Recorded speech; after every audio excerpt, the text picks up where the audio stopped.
Coming to you straight from the Rio Grande and beyond. Broadcasting to the four corners of the globe. So grab your seat, your coffee, or your sundowner. Okay, everybody, here we go. On point, as always. This is Gloves Off. Gloves Off. Our community needs Henry Cuellar. He kept our businesses open during the pandemic and reduced taxes. We received millions of dollars to protect our families and borders. He wrote the program that guaranteed health care for millions of Texas children. Because of him, I have the opportunity to study at Laredo College. Henry helps us with prescriptions and Social Security benefits. If we lose him in Congress, we lose everything. I'm Henry Cuellar, and I'm going to continue fighting for you and your family, and I approve this message. Back at you in Gloves Off. I have a great guest. He's a pillar in the podcast realm and the blogging realm. He's a reporter that's on the ground, and he kept us alive during the last 4 years because of the news. He was out there in front. That's Ben Bergquam. How we doing? Hey, it's great to be with you. Hey, it's a pleasure seeing you, and a pleasure. We welcome you to Laredo, and hopefully you have a good time here. Yeah, it's an interesting place.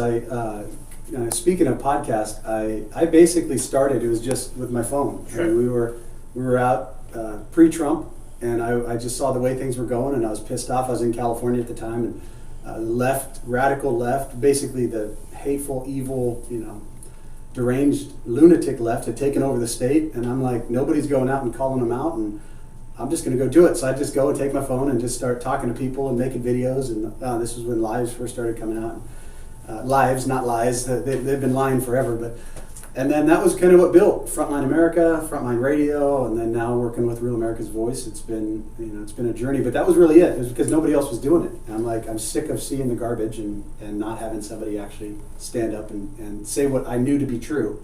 And it's like we were all walking around having to pretend that we believed the lies that all these people were saying. I'm like, I'm just not going to do that. It's like walking around in a daze. You Yeah. figured it out, and it's every time you go out there and you see this narrative, it's kind of like, what are you talking about? From number one, what are you talking about? Where are you getting this from? And if you argue with them or you say you're against it, all of a sudden they start canceling you out. Yeah, or attacking you. I mean, literally violent. It's so ironic. They're professional projectionists. They claim that Trump supporters are racist, violent, whatever, hateful, all this stuff.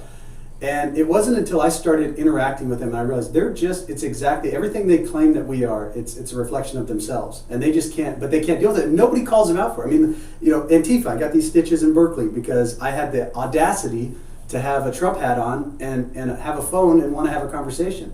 This is what we're up against. They're not rational people. They're not people that you can reason with. They are it's good versus evil now, and that's what we're up against. And the sad thing is there are a lot of people on the left who vote Democrat who maybe haven't realized that yet, or are too afraid to come out and say that they have realized it, and they're just stuck in that. It's like Stockholm syndrome. You go to San Francisco and there are a lot of people that are conservative, but they can't say it because they know they'll be attacked, or even on the border. A lot of these communities, I meet a lot of people all the time. They're like, Ben, I love what you're doing. I love President Trump. I can't tell anybody. My friends don't know. My family doesn't know. I love America. I hate what they're doing on our border, but I can't tell anybody. And that's the problem. They have effectively neutered our ability to fight for what we believe in and to stand up for what we believe in. And as we're allowing them to do that, they're just taking more and more and more ground. And so that's why it's so critical right now. You're absolutely correct, and what you're saying is exactly true, because here in Laredo it's heavily Democrat, period. Okay, and many Democrats are saying this is what I hear from them: the Democrat Party changed on me. It's not the same one as when I joined or why I voted for before. They're also saying we're conservative. Understand? Yep. And here it hasn't gotten as bad as Berkeley, hasn't gotten as bad as Austin, where the violence really has hit the streets. But you have a couple of them that are out there they're getting louder by the minute. Okay, it's kind of like everything's funneling down, and eventually it's going to get that way. People say no, it's not. Yes, it is. Here you have a lot of you have a lot of families that have families on both sides of the border. Mm-hmm. I, for one, many others have on both sides. We have cousins on the Laredo side. It's not, and I see this, people say, oh, it's because you all hate us, your president hates us, you all want to put a wall, you want to, number one, the Mexican government is one identity, and then you have the Mexican people is Absolutely. another. And the Mexican people are beautiful people, and they're great. Absolutely. But it's their government that's trying to take advantage of us, if you want to look at it that way, you know? Well, and now it's even more than that. It was, I would say, 20 years ago. It was that. It was, it was basically Mexico taking advantage of America, and there wasn't reciprocity. It was we give, and there. I mean, there was. It was our chambers of commerce wanted the cheap labor they could get from Mexico, and so it was this. Republicans wanted the cheap labor, Democrats wanted the easy votes, and so we just kind of turned a blind eye to it. But what has happened is basically cartels have taken over Mexico, and so the government no longer really has the say in what's going on, and all of a sudden we've started realizing, wait a second, our communities in America are being destroyed, not by the Mexican people, but by the Mexican cartels and by the MS-13, the El Salvadoran gangs, and now the terrorists that are using the same pipeline. There is a river that is flowing through Mexico. It's actually flowing into Brazil and Chile and Ecuador and Uruguay, and then it's going up through into America, through Colombia, through Panama, Costa Rica, and then all the way up through our border. There's a river, if you think of it that way. That's what's happening now, and everything that's bad. There's a lot of good. There's a lot of good people that are flowing in that river, but there are a lot of bad things that are flowing in that river too. And President Trump came along and said, wait a second, my job, and he actually took one of my lines, we don't have walls on the outside because we hate the people on the outside. We have them because we love the people on the inside. And as a family, as an American, I look at America as my family. And I know a lot of people have family on both sides, like you said. But we choose to be American citizens, just like in my house. I may live next to my cousin, but my priority are the people inside my house, my family inside my house. And if there are bad things that are coming at my house, it is my job as the husband, as the provider, as the protector, to secure that property. It's no different than what our representatives, the people that swore an oath to our Constitution, that is their primary responsibility. What makes me sick is you have people especially on the border. You look at in El Paso, Veronica Escobar. She is openly hostile to America. She is supportive of the invasion of this country.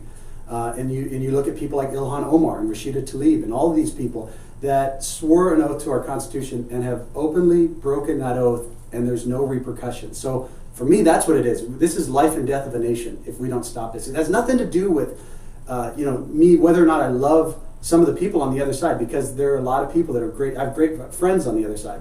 It's who do we protect? What is our priority? Because if we can't protect this home, which is our country, we can't help anyone else around the world. I mean, we are the last beacon of light. There's nobody else that can stand up to China. Nobody else that can stand up to Russia. Nobody else that can stand up to these despots and dictators. And the scariest thing is they are the ones leading this. So it's not even the cartels. The cartels are basically just they're opportunists. They're making money. They're making money. Look, I don't fault them. I mean, a lot of them are really evil. They dismember people while they're still alive. I mean, it's like incredibly evil. But it is what they're businessmen in an evil game. It's the people that are using them. It's the people that are deeper than them. It's the globalist, communist people that truly want to destroy our country that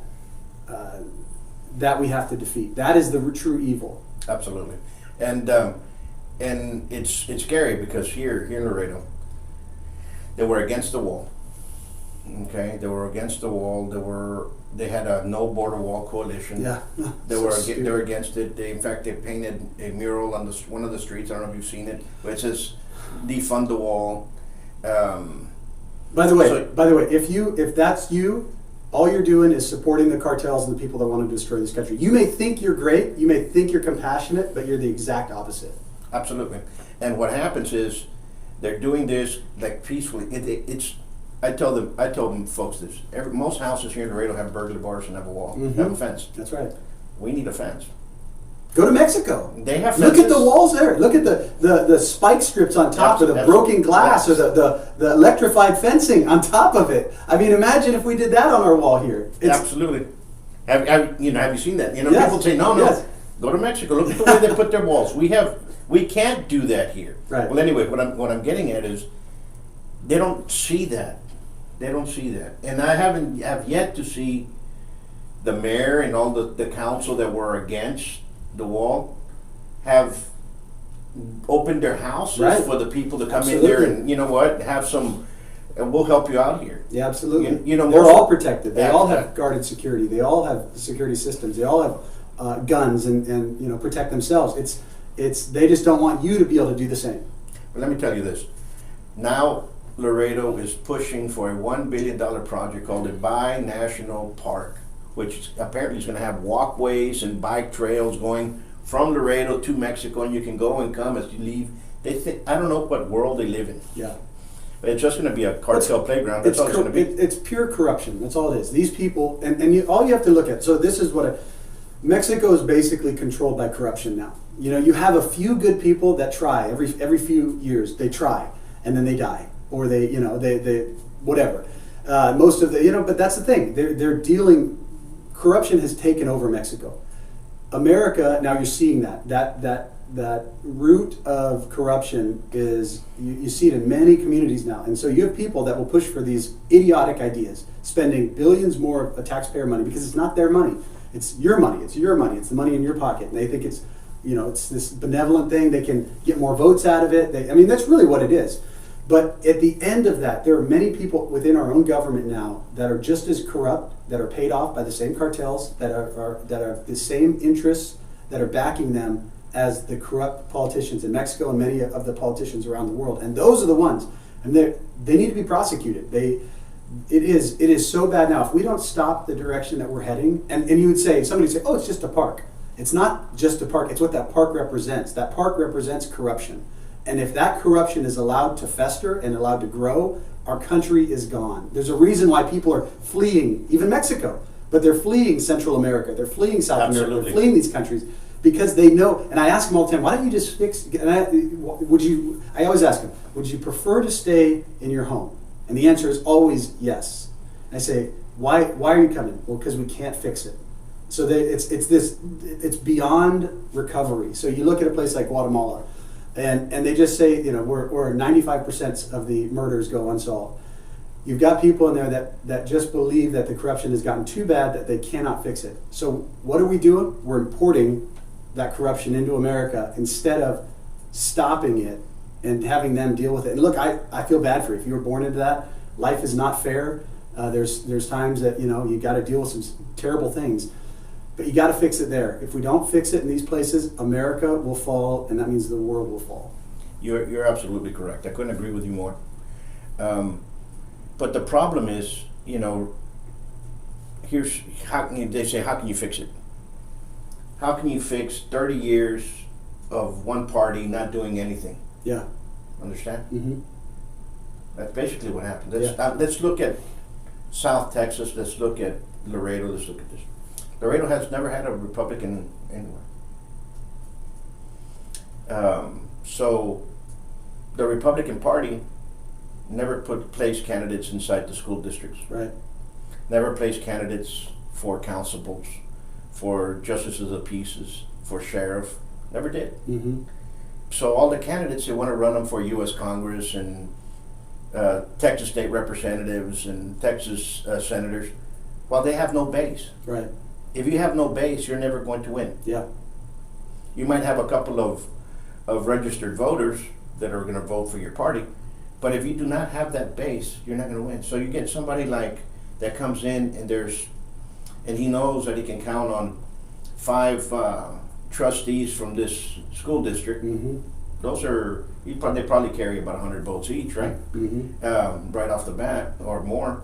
They can count with, let's say, 2 constables and 3 justices of peace. They're just getting bigger. Mm-hmm. So a couple of district court offices, Mm-hmm. maybe the tax assessor or the district clerk or what have you. So now all of a sudden you have an army.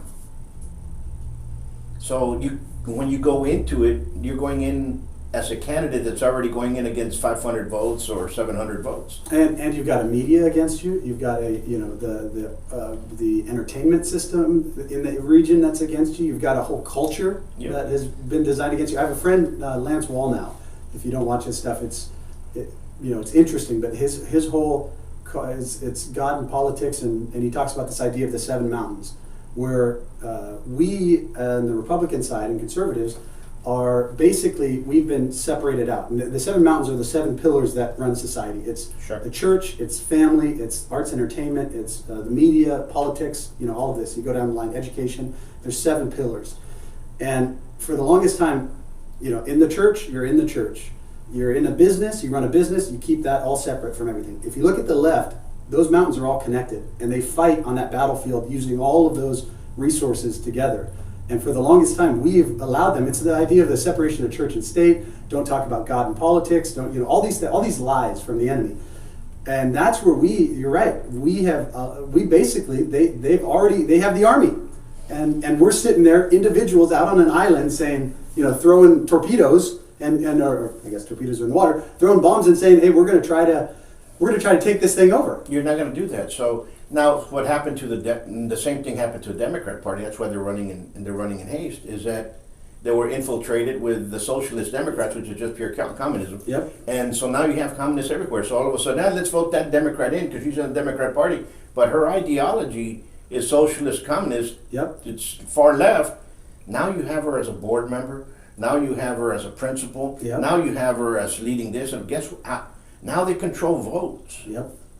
That's what's happening. And then that's what happened. That's what happened. Yep. And so the Democrats, they're waking up to this now and saying, wait a minute. Yeah, they're both sinking, and they realize that they're the ones that punch the holes. Absolutely. So now they're scrambling to get votes to try to keep, I would say, the conservative Democrat up there or the moderate Democrat up there.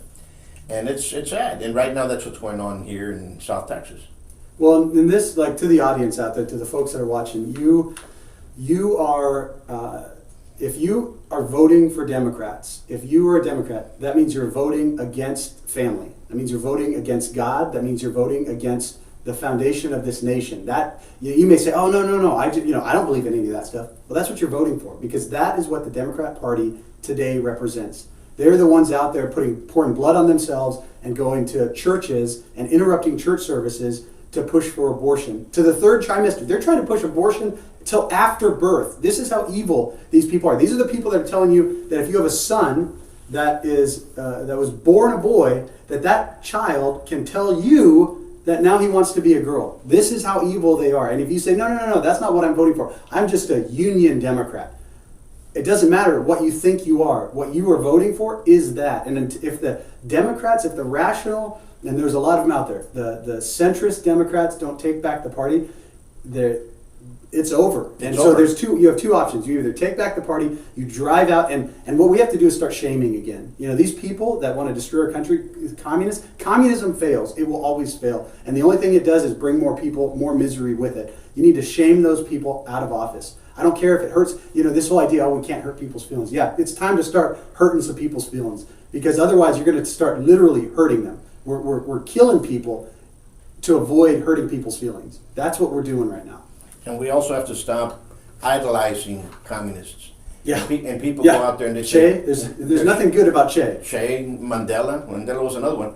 And it goes down the list, and people idolize them like idols. No. We can't. They were evil. Well, they were evil. They weren't even... There's nothing good. They were evil. I mean, this is pure... And the problem is you have a generation of people that went through that education system, that were indoctrinated by communist teachers, that believed this garbage, that told them that socialism's great and it's all about, fairness, and we're going to redistribute and we're doing all this. It's not. It's evil. It's about killing and murdering and taking, and the people at the top hold all the power.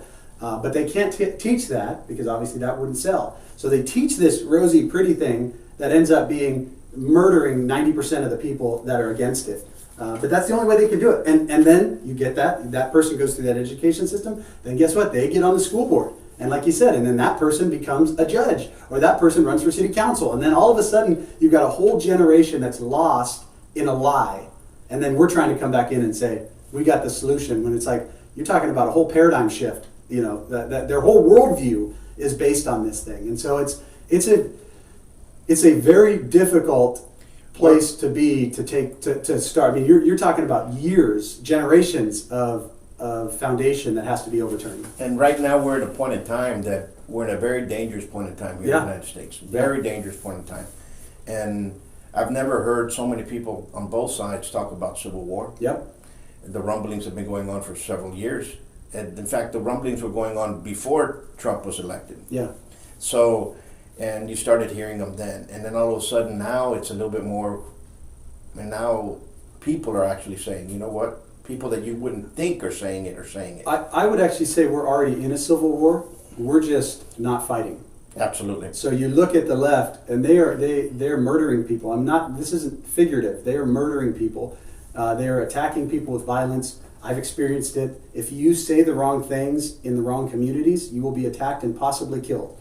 That is civil war. The problem is on our side, we've accepted the premise that, it's like the Proud Boys. Those were the only guys, under President Trump, those were the only guys that were going out and standing up. They weren't a bunch of racists. Half of them were Hispanic and black.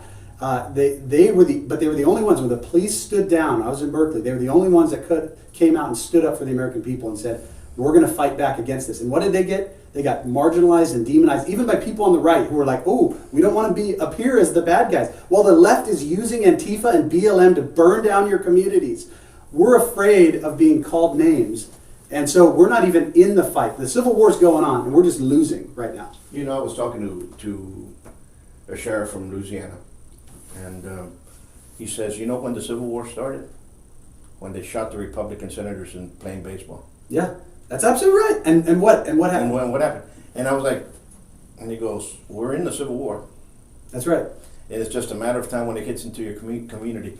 And it's a shame that it has gotten to this point. We have to unite ourselves back again. And we have to stop that. We have to go out there and just vote them out. Yeah. But it's like I said, it's hard to do that. So for the Republicans, I'm very much conservative, you all have to put candidates in every slot that's going on. And if you don't, it's not going to happen. Well, and you also have to realize there are people that are running for office that have no business running for office, and we have to be willing to tell them, like, you're wasting people's time and money. And look, that's the beauty of freedom, that you get to do what you want to do. Absolutely. But I respect them for standing up. Yeah, absolutely. But don't waste your time. Yeah, and there are a lot of people running for the wrong reasons. What we need to do is figure out, we got to do the same thing. We got to get a base. We got to find those people that can run for school board, that actually have a chance of winning. And then grow from there, grow. But the other thing is, you've got to influence the people around you. We have to start, because most people watching this, I would guess, your audience are conservative. I would guess, even if they claim to be Democrats, if you talk about those issues, if you say, are you pro-family? Most of them would say yes. Do you believe that what you work for, you should be able to keep? That somebody else shouldn't take it from you. Most of them would say yes. Do you believe in this whole transgender, gay agenda? I would say most of them would say no. But the problem is they keep voting that way. They need to know that that's what they're doing. And so the more that we can influence them, it's like from the beginning, influence the people that you have influence over. Absolutely. Your family members, your friends, and do it, obviously, like you said, that whole, after Trump, it was like they just cut you off. It was cancel culture within families. And so it's do it in a way that doesn't destroy your relationship. But there are people, they're hungry for it. They just don't know it. Absolutely. And here, just to end this off, because we got plenty to talk about. Yeah. Is right now what we need to do is, and I agree with Dr. Peterson, a person, you cannot be peaceful if you do not know violence. And we have a lot of people out there that just came back out of a war, been fighting for 20 years, that are very capable, and they're being very peaceful right now. Yeah. And that's the reason why we haven't been invaded from others, because we have a lot of peaceful men out there that know how to control violence. And that's the only reason why America's still there, and that's the only reason why the left and the far left have the ability of that freedom to go out there and express their own opinions, because of those peaceful men that are living in this country. Yeah. Those are our veterans. Yeah. And you know what I'm saying? So, absolutely. And that's the only reason. But when we wake that giant up, it's going to be a different story. Well, that's the thing. I say we're already in a civil war. These guys just don't know what they're asking for. In a lot of ways, you look at what we're sitting back and watching this, and it's like, all right, you just keep pulling that. You just keep pulling that string, and at some point, you're not going to be able to put it back together. And when that happens, I mean, it's a scary proposition. Absolutely. You're talking about mass death. You're talking about neighbor on neighbor, and that's what they're asking for, and they just don't realize that's what they're asking for. But ultimately, it's either that, or we accept the premise and accept the gulags and the death that they're telling us all to go to. And I, for one, won't do that. It ain't gonna happen, and not here. And that's what changes. And you know, now let's talk about the massive immigration that's going on. Yeah. Because number one, they're fighting death, they're fighting rape, they're fighting abuse, not only sexual, physical abuse, going into drugs. A lot of them are hooked up when by the time they get here. So what happens is they're fighting for a better life, which is the United States. Okay, because it is the number one country in the world, period, plain and simple. So with that said, we have to respect them for trying to fight for freedom, because they're doing that. Yeah. But our immigration laws need to be changed dramatically. And what is actually happening, because you're on the ground and you've seen it from California all the way down here. Tell us some of the stories that you've seen and what's going on. I would challenge back on that the laws need to be changed. They do, but the problem is we're not even following the laws that we have. You know, they're openly disregarding the laws that we have on the books, and that's why absolutely Biden and Kamala should have already been impeached. Secretary Mayorkas should have already been impeached. They are willfully choosing to not follow the law, which is their responsibility. They're the executors of the law. So the legislature makes the laws, the executors, which is the president, has to enforce those or follow those laws, and they are choosing not to do that. They should have already been removed from office. What I see right now is it's treason. I mean, that's if you boil it down to what's going on right now, we have people within our government who are openly working to undermine America. That's what's going on our border, and I agree with you 100%. The people that are coming up, I meet a lot of them. Man, it's tragic. You know, they've got children that have been raped multiple times on the way. You've got guys that they've been robbed and beaten and sometimes raped themselves. What's ironic too is the left claims to be compassionate, and this open borders idea is fueling that. So the more open borders you have, the more this idea that people are just coming through illegally, the more death you're going to have, the more rapes you're going to have, the more misery you're going to have. President Trump was the most compassionate president we've ever had when it came to border policies, because his policies kept people where they were rather than being sent through that torture chamber of the smuggling process. And now we're seeing the exact opposite of that. We're over 2 million apprehensions. You know, everyone knows the numbers now. Last year, President Trump, the end of his last year, was only 400,000. So we've already increased by 5 times Trump's numbers last year. And when Title 42 goes away, which it will, whether or not it goes away this month or a month from now, you're talking about potentially 3 to 4 times that. So instead of 2 million, and these are people we caught. These aren't the people that are getting through. There's so much to talk about. This whole thing. So while you're having these compassionate open borders leftists pushing they're communists in America, running these globalist NGOs like Catholic Charities. There's basically 7 so-called charities that the government has given the authority to run this program through. They're the non-governmental organizations that are funded by you and I, the taxpayers. They get grants every year. It's like Southwest Keys down in Brownsville that runs the children, the unaccompanied minors. They're getting almost $500 million, or now it's over $500 million every year.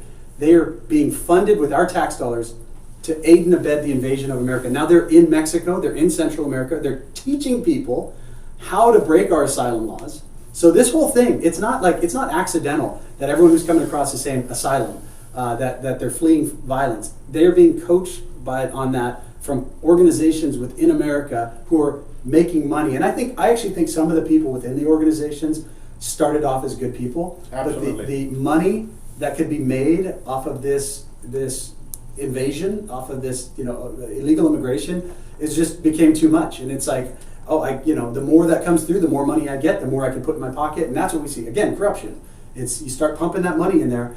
And so that's what we have right now. We have a completely uncontrolled. When Mayorkas came out last week and said that they have it under control, that they've effectively managed what's going on now, it's just a straight up lie. It is completely out of control. Well, I take that back. It is in control of the people that want the invasion. It is completely controlled. That's why now they have this idea of controlled flow. I was in Panama 2 weeks ago, And Panamanians don't even know they're being invaded because the people that are coming in get on buses that we're paying for, the UN is paying for, which we pay for, and then they bus them up to Costa Rica. Costa Rica, controlled flow, does the exact same thing, bus them through Costa Rica. So Costa Rica doesn't feel it, Panama doesn't feel it. Mexico, it doesn't actually stop until you get to Tapachula, Chiapas, and then the cartels in Mexico take over and start funneling through where they want them to go. So you send Haitians to Acuna, or you send the Venezuelans to Laredo, or you send, and this is all controlled by the cartel. So basically what we've done is taken a criminal organization, a terrorist criminal organization, and funded them. So instead of them having to run drugs across the border into America, now they run people, and there is zero risk for them. If that person gets caught, sent back, they don't lose. If that person dies along the way, they've already paid, they don't lose. So we're funding the cartels while at the same time we're undermining American sovereignty, and we're allowing people to be murdered on the way. And so, now I was in Panama, and we have people coming from every country in the world. There were people from Nepal that were there in the Darien Gap. There are people from China, from Uzbekistan, obviously from South America and Central America. Central America is further north, but they're every single country, 150 plus countries in the world are coming through this. And we have not just no response, the response of Washington right now is to allow more of it. That's what's scary. Cities don't know what's coming. Laredo's being overrun. All of these communities are being overrun, but you've been overrun already, so it's like, it's almost normal. But what's coming to the rest of the country is, we're not ready for it. I'm going to agree with you and disagree on Laredo. And I'm going to tell you why I'm going to disagree on Laredo. Laredo hasn't been overrun as you see Del Rio and El Paso and everybody else. What happens in Laredo is that this is an artery. Yeah. This is an artery for drug smuggling and so on and so forth. Okay. Yeah. I-35. That's the artery, the main artery for drugs. Yeah. If you want to look at it that way. Yeah. Laredo is the largest land port. With that, you're going to have legal contraband, illegal contraband. You know what I'm saying? Yeah. So when I say Laredo's been overrun, I mean that whole cartel system has already taken over for years. For sure. Basically, both sides of the border, Nuevo Laredo are controlled by cartels. Absolutely. I mean, absolutely. So you won't see that many people here because they don't want to focus. Right. With their main main commodity, which is drugs. Right. And drugs are going through here left and right. Now you see them, and what's going to happen with the people in Laredo is you have a lot of poverty. Laredo's very poor, and if they're going to offer somebody to run a couple of illegals across, they're going to do it. Why wouldn't you? They're going to do it. Yeah, I mean, $250 a head, just to run them a couple of miles. You know what I'm saying? So they're going to do it. You went through drugs, so you're starting to see the younger generation, the younger age, it's 15, 16-year-olds running them because we're catching them all over the border. That's what it is. It's people on Snapchat and Instagram that got a message that said, "You want to make $500? You just got to drive for 50 miles," and that's what it is. And the cartels are smart because those guys, they know there's not going to be really any punishment for them. Absolutely. And it just I have a lot of students. I'm not going to mention his name. And one of them, because of the school, he became a peace officer, and they were in a task force. And he calls me up in an evening, and he tells me, "Profe, he goes, hey, Profe, can I talk to you?" And I go, "Yeah, what's going on?" And he started crying. He goes, "I almost killed this kid. He's 13 years old, pulled out a gun on me. But I'm glad that you taught me how to defend myself and react." Because they're using our kids to push drugs. He had 29 kilos in his house, this kid. And he goes, and not only him, his neighbor, and the neighbor, and he just went off. And, I talked to him and said, "Hey, when you finish, come over and I'll buy you dinner," because it was kind of late. Or tomorrow we're going to go have breakfast, we'll talk a little bit more about it. And we did, and, continue doing your job. So we've been facing that, but we'll start seeing it more and more. And the violence is getting out there. In the last couple of weeks, you've seen Laredo start, this violence is going to go. And it's going to grow that way. Yeah. Why? Because you're going to get kids who are going to be involved with the cartels. They think they're going to have the cartels backing. They might not, but they're going to start the eagle's going to start pushing up, Yep. and you're going to start seeing the violence here. Yep. And it's just going to multiply. We're seeing it all over the border, and now it's growing outside of the border. So you've got communities, you've got communities on the border like Laredo, and then you have the secondary and tertiary, and as you grow up into that.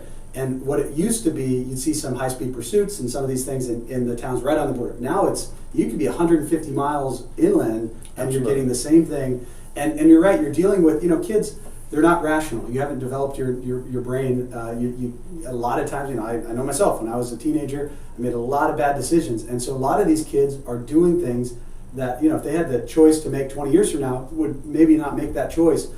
And it is a dangerous place. I mean, we've basically pushed it, but it all goes back to, you look at the whole BLM movement, the anti-policing movement, attacking law enforcement. There's a whole generation of people that have been taught that law enforcement's bad and criminals are good. It's like, what kind of stupidity is this? Now this generation is, you've pulled all that foundation out from under them. You've pulled out the family. You've pulled out God. You've pulled out, the baseline, even to the point of male and female.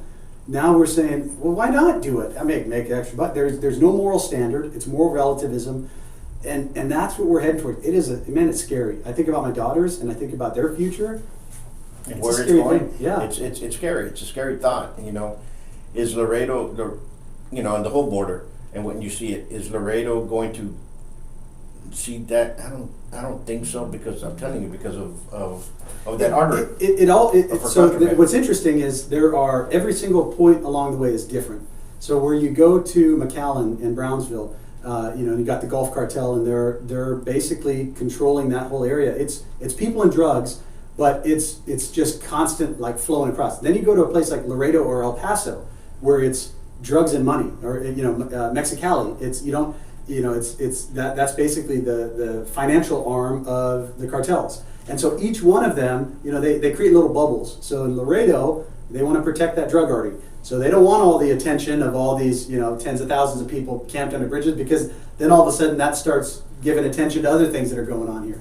And so you definitely feel that. Certain places you go, to me, I come to Laredo, and it's got a very sinister feel, but it's hidden. It's like there's a shadow world that's going on, or that's controlling all of everything. There's an underworld that's going on. Yeah, you're absolutely correct. And it is, but then you go to Del Rio, and it's just wide open, because that's where we're going to push the people. But it's all controlled by the cartel. So absolutely. Whether it's the Zetas up in Eagle Pass, or Gulf Cartel, or you go to CGNG in Tijuana, it's like it's all different, but it's all the same. Let me put it to you this way: the council here will tell you nothing was going on. Yeah, right, of course, because they're paid off. They're paid off somewhere.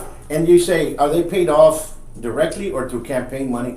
Somewhere. So there's something going on. Yeah. Because they'll tell you that there's no violence in Laredo. They're one of two things. They're either incredibly ignorant or they're paid off. And Yeah. I would say that most of them aren't that stupid. Exactly.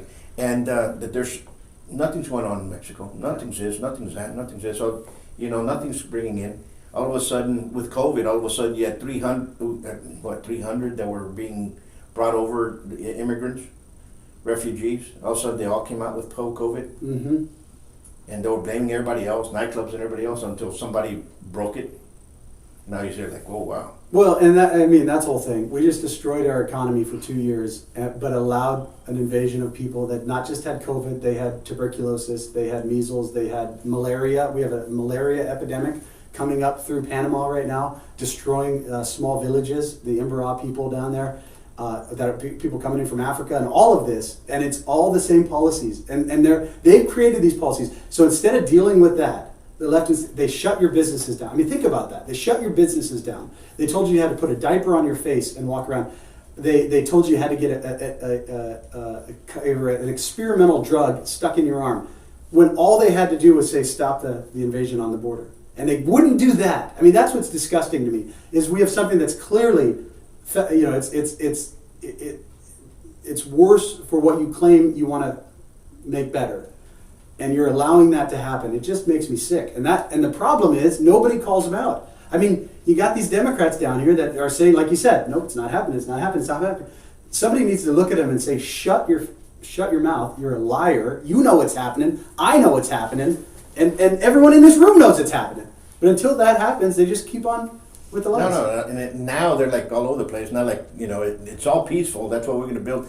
Their main thing now is that this bi-national bridge, the Cartel playground, is going to stop immigration flow. It's going to sudden. You're like, really? It's so stupid. Well, the only way it would, like you said, the cartels control this area. So if the cartels don't want those massive groups of people coming in, they're not going to be coming in. So the only thing, if you're saying that that's going to fix it, well, the cartel's getting money on it. That's all it is. It's all corruption. So anybody who says that, they're either, again, incredibly stupid or they're in on it. I tell folks this because there's a lot of people up here and they said, the fence, the wall, whatever you want to call it, I call it a fence, is not going to permit my cows to drink water from the river. Well, I'm pretty sure the engineers, when you talk to them, they could make a funnel from the river into your property. There's a lot of stuff that can happen. They already have pumps. You know what I'm saying? They can do something around there that can happen. If that, they say the raccoons are going to go across. They say live deer are not going to go across. Javelina aren't going to go across. They'll come out. You know what? We have subspecies of white-tailed deer here, and there's subspecies of white-tailed deer in Mexico, and they don't cross because they're different subspecies. Right. That's just the way it is. Yeah. They don't come across. They might every so often. Maybe some of the big cats, because here we have jaguar. We have plenty of mountain lion. We have jaguar here. Do they cross? Yeah. Maybe the bears might not come across because they couldn't climb out. But there's things that we can go around that because you understand what I'm saying. There's things that we can work out here to start building those populations up. Well, if we need to. The big thing for me is coming from a state like California, and we escaped about 9 months ago. It's almost a year now, because it's been so destroyed by. It's a great state, it's beautiful, but it's been destroyed by leftism and radical environmentalism. And that same logic, the same arguments, you have people come in and they said, in the community that I grew up in, that the spotted owl are being attacked, they're threatened because of the timber harvesting. The lumber industry, it's a terrible industry, it's destroying these habitats, so we're going to come in, we're going to stop timber harvesting. So they stopped timber harvesting. So instead of cutting down 250,000 acres a year, now we're burning over 1 million acres a year, and that forest is not being replenished because it's sterilized, it's superheated, these catastrophic wildfires. It's the same thing. They use these arguments to attack the things that they don't like, never actually caring about the actual consequences of those actions. The wall's the same thing. When people bring those arguments to me, honestly, I just say, I don't even want to hear it anymore because I know the intention of those arguments aren't actually valid. You don't actually care about the lives of those animals. You're simply using that argument to shut this process down. Absolutely. And that's the question is, we have to start prioritizing. Okay, I get it. But are tiger salamanders really more important than the American people? Absolutely. Is a fairy shrimp really more important than the American people? Because they'll bring, we're not just talking about jaguars. I agree. I want to protect the jaguars.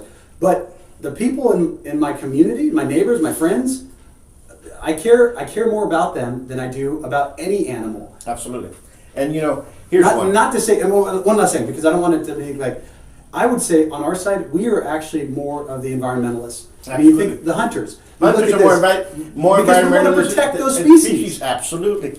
That's what I was going at. They were talking about that there was only 300,000 white-tailed deer in the 50s. 300,000. Okay? There's over 30 million in North America now. Yeah. And it's all because of hunting. Yeah. Because hunters are the true conservatives. Yep. They can go look it up. My numbers might be wrong, but you can go check that out. But anyway, what I'm trying to say, there was a project that was going to be built in front of the Laredo airport. Okay, an investor was coming down from South Texas, and apparently he was going to invest. I don't know if it was $92 or $94 million because he was going to have a shopping center with a hotel, with you to be able to swim in the lake because it would join the lake. He was going to have a boat ramp and so on and so forth. But there was some water spillway that had become a pond. And this group of environmentalists went out there and they started going after it. He stopped the project. He didn't invest here. He invested in McAllen. And he gave us a Family Dollar and I think a Ross store and a Subway. little strip there, and he said, "See y'all later." And while he told them, you know what? I'll make your waterway a little bit more, but I'll move everything. Yeah. And you're going to have 2 acres that's going to join the lake. From a pond to that, I mean, where's their rationale? They have no negotiation skills. No. They have nothing. Well, and it's funny you say that. These are the same people that say compromise. For years, it's always been compromise. There is no compromise. It's they win, we lose. Absolutely. And there has to be a point where we come up and say, you know what? I'm going to play that same game. You lose, I win. And we have to start saying that. This, as a community, but the problem is they have all of those branches of society. So they can pull out 100 protesters and come out and make this thing. We have to start doing the same thing and say, no, these projects we want. It's not equivalent. What you're asking me to do to protect this pond is not equivalent to what the benefits or the cost benefit doesn't make sense. And we just have to start saying, I don't care if it hurts your feelings, we're going to do this. And that, the problem is we're so far past that. I mean, they control it, and you start coming out against environmentalism. Really, what needs to happen is the Endangered Species Act needs to be amended to take into consideration human impacts. And we're not even close to that. But all these people, the moral of the story is they don't care about the animals. They don't care about whatever that little species that was in that pond, that it had critical habitat, whatever it is. They care about using that as a tool to defeat you. And we have to figure out ways of defeating them and not letting them do that. Absolutely. I agree with you. I agree with you 100%. I agree with you. And it's going to take time. Yeah. It's going to take time because they've already lapped us 2 or 3 times. That's right. We're swimming upstream. Absolutely. But our arguments are based on truth. Theirs are based on lies. And so the one thing I know a lot of people say, well, it took them 50 years to get us here. You look at the whole progressive movement. It took them years to get us here, and you say, man, we can't wait 50 years. But the truth is, I don't believe it is an uphill. It is we're swimming against the tide. But our ideas are right and theirs are wrong. And so it'd be different if it was the reverse and we were having to try to infiltrate and do because that's what they had to do. They had to infiltrate our society with bad ideas, and the way they did that was behind the scenes. They did that covertly. Now they're open about it because they've taken over so much. But the beauty of that is now we can compete openly, and we can show the world that their ideas failed, they always will. Our ideas work, and they always will. And all you have to do is stand up for them. And so there it is. It's an uphill battle. It's not going to be pleasant in a lot of ways. But if we don't do it, our kids and our grandkids and their future generations, they're gone. Absolutely. You're correct. You're correct. And let me ask you this, going back to the immigration. What is a story that you've seen, that you witnessed? Because there's a lot of sadness going on. That's the most tragic that you've seen, that you've witnessed? I mean, the bodies. I mean, we're seeing bodies all over the place now. To me, it's the kids. It's the stories we're getting from the kids. So we were actually in Del Rio, Texas, and we got a mom and her 3 kids, and they were we were at a place. It's Valverde. It's a little road and up in a little community up there. And we went into this environmentally protected area that's basically allows for human trafficking. And there was this woman and the kids, and we started following her. We realized that she had just come across illegally. And you could tell she was really scared. She didn't know who we were. And so, we weren't trying to scare her, but we were, just telling the story and heading back out. We ended up catching up to her, and she said she didn't know who we were.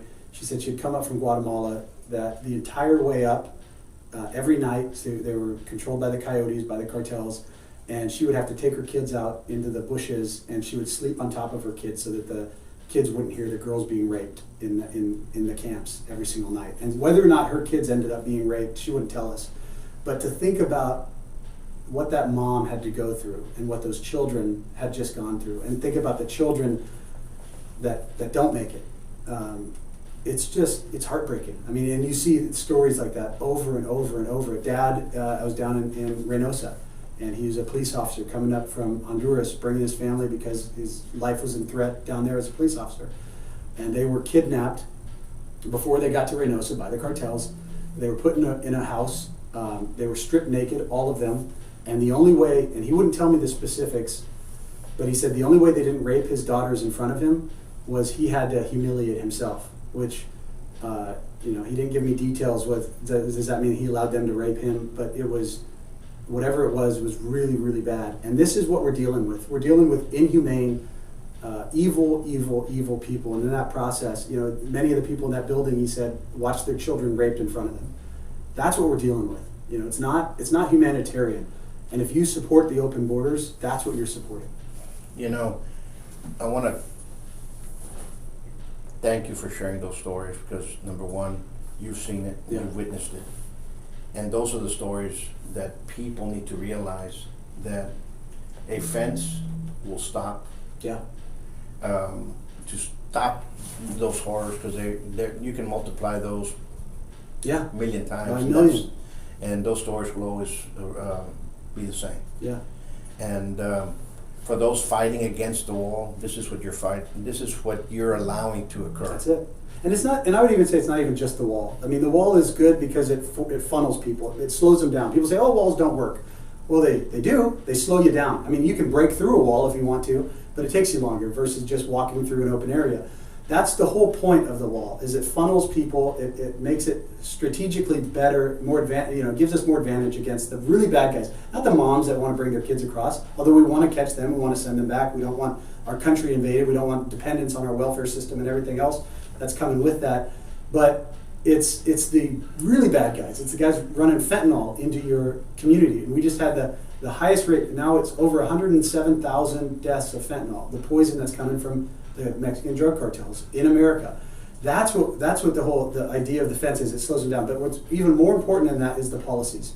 President Trump's policies work. The two things that President Trump did that were the most effective. He threatened tariffs on Mexico. He threatened a 5% tariff on Mexico if Mexico didn't help. And then he said, we're enacting the Remain in Mexico policy. And we're going to force the people that are claiming fake asylum to wait in Mexico until their hearings are heard. And that ended, for the most part, illegal immigration from Honduras, from Central America, from the rest of the world. Now, you still have the Mexican people that are coming across illegally. You're always going to have that. You're always going to have people trying to sneak drugs in. But we can manage that. We can manage 400,000 people trying to come across. We can't manage 5 million people coming across. And you're absolutely correct. And with everything you said, and it's a sad case. Yeah. And it's a sad case where we're at. And what happens is our politicians may acknowledge it, but they've already turned away from it. Yeah. And number one, they created it. And I blame both sides. I blame Republicans the same way. Absolutely. The Koch brothers on the Republican side, the cheap labor guys, the George Bushes of the world, even Reagan.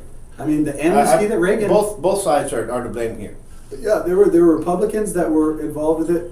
I think the left is more sinister. They actually want the destruction of America potentially. But you're right, both sides. Until President Trump came along, both sides were to blame. Now we actually have a clear divide. Either you want to secure America or you don't. Either you love America or you don't. I mean, that's it. Absolutely. Once more, we're running out of time. Yeah. For you folks out there, this is a crisis that's in our face right now. We're in that fight. I want to thank you for what you're doing. It's an honor. Okay, and keep on doing it. You, Anthony, Oscar, and all the rest of the guys that are going out there, because you guys were the ones who were actually telling people what was going on, because the media was lying to us left and right. And the most important thing is the audience. It's you, that you tell this. You keep pushing it, because that the mainstream media wants to shut us down. That's why I'm honored to be on Real America's Voice now, a network that actually is pushing the truth, allows me to tell the truth. But we need more of it. We need more people, and we need more people out there doing it. We need more people like yourself and that are spreading that word and spreading that message and really affecting your own community. I mean, we've got to start doing that, because I get to go around. I have a fun job. I get to travel and do all this. But you guys, you have to live it. You have to live in the consequences of the actions of these politicians. And man, we need more and more people standing up in their own communities. Laredo is a beautiful town, beautiful place. Texas is a great state. Yeah. But we just have to get the right people inside doing the right jobs. That's it. And right now, what we need to fight for more than ever, both in state or federally, is term limits. Yeah. Right across the board. 100%. And it has to be a federal thing that's going to go down to the local levels. Yeah, you shouldn't be a career politician. Absolutely. you know, but also we have to pick the right person that's going to go inside as well. Yeah. So number one, we got we got 2 run-ups coming up. We got for U.S. Congressional District 28, which is Henry Cuellar against Jessica Cisneros on the Democrat side, and Sandra Whitten with Casey Garcia on the Republican side. Today, in America, more than 5.5 million men, women, and children train in a martial art regularly. Buitron Academy has been serving Laredo for over 30 years now. Our adult classes are geared for producing the best in you, teaching you street-ready techniques. With the arts of Savate and Kinpo, you'll learn the traditions of these sciences of combat, as passed down professor to student.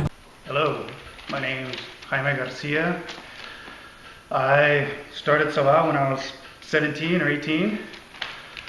I'd like to say it was because I was in search of knowledge, but truth be told, I joined Savate because I got my ass kicked in a bar. My mouth was writing checks, my ass couldn't cash cash, so I figured I should learn how to fight. I was looking through the paper, trying to find someone that I could really learn something from, and I came across Buitron's school. Even though it was on the other side of town for me, I wanted to go someplace where I wasn't going to be wasting my time. So I came by. He was nice enough to take me on as a student, and I started learning. I went all the way up until I think it was white glove, pretty consistently. As a matter of fact, I think I even failed one glove because one year I wasn't prepared enough. I believe it was my green glove. So I had to take my green glove twice, but definitely didn't stop me from coming back because that was definitely my fault. But I kept coming back year after year, and I loved it. I had to stop when I was about 25, 26. I had to go to school, I had to go off to college, you know. But I never forgot what I learned here, and I promised myself I would always come back. I just had to get some life stuff done. So I went to school. Savate definitely not only gave me the confidence to do so many other things in my life, but it also got me out of a lot of trouble that I admittedly got myself into. But definitely one of the most important things I ever learned in my life was how to fight. I finally came back, even though I live in Austin, which is a good 3.5 hours away. I still make the time to come every month to come and learn because it's one of the best decisions I ever made in my life, one of the best things I ever did. And I believe it gives a person something that the society is very much missing these days, which is a discipline and a drive to go forward, drive to keep doing what you're doing. And I believe in it so much, I'm just waiting for my kids to get old enough to hopefully start doing it themselves. And yeah, best thing I ever did in my life, and I wouldn't change it. Come train at the best kept secret of Laredo. Give us a call for your free evaluation at 956-401-4868 or check out our website at savate.biz. Follow us on YouTube and Facebook.